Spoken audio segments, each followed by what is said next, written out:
Alle Technologien hängen von den Eigenschaften ihrer Materialien ab. Neue Werkstoffkonzepte sind somit der Schlüssel für die großen Zukunftsfelder wie Energie, Mobilität und Nachhaltigkeit. Seit 1950 stellen wir uns die Frage, wie die Zukunft aussehen kann.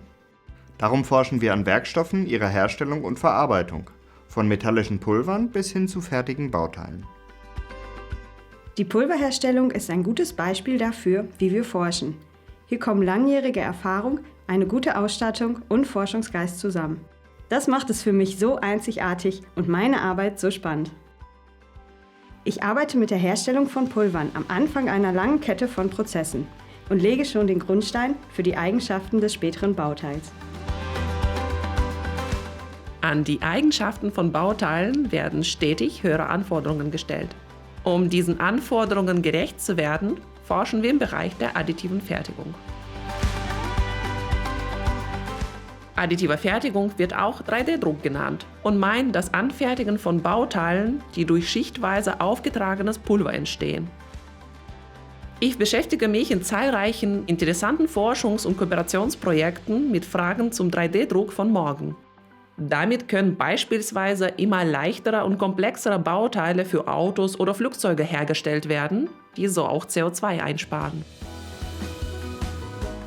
Wir nehmen die Klimaveränderung ernst und forschen an Lösungen für eine nachhaltige Zukunft. Dafür nehmen wir Materialien, Prozesse und Verfahren genau unter die Lupe.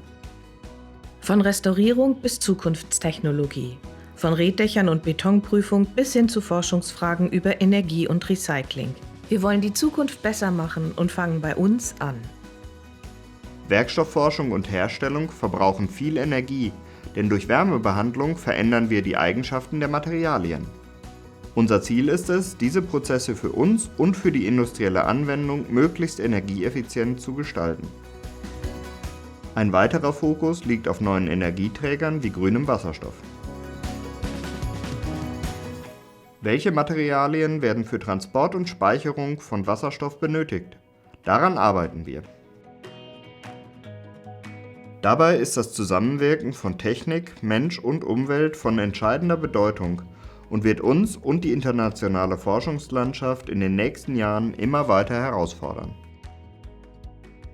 Um international die vielen Daten der Experimente für andere lesbar, vergleichbar und damit als Grundlage für weitere Forschung nutzbar zu machen, brauchen wir ein einheitliches Forschungsdatenmanagement. Das gemeinsame Ziel ist eine digitale Plattform für Hochschulen, Industrie und Behörden. Diese bauen wir in Deutschland mit auf. Technischen Herausforderungen wie diesen begegne ich täglich hier in meiner Ausbildung in der IT. Ob es um Software oder Hardware geht, ich suche gerne nach kreativen Lösungen, genau wie meine Kolleginnen und Kollegen in der Forschung. Ich werde nach meinem Studium der Produktionstechnik an der Universität Bremen hier meine wissenschaftliche Ausbildung abschließen. Vor meiner Promotion stehe ich wie alle hier vor der Frage, Industrie oder Forschung. An der Karriere als Wissenschaftler würde mich die Verbindung von Theorie und Praxis und die Arbeit in interdisziplinären Teams reizen. Für einen fachlichen Austausch muss ich nur einmal über den Flur laufen, weil wir an unserem Institut die 3 ingenieurswissenschaftlichen Disziplinen Werkstofftechnik, Verfahrenstechnik und Fertigungstechnik unter einem Dach vereinen.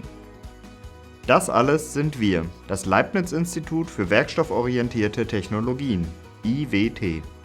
Forschung ist unsere Leidenschaft. Und wir sind nicht allein. Seit 2018 sind wir Teil der Leibniz-Gemeinschaft. Gemeinsam erforschen wir weiter, wie die Zukunft aussehen kann.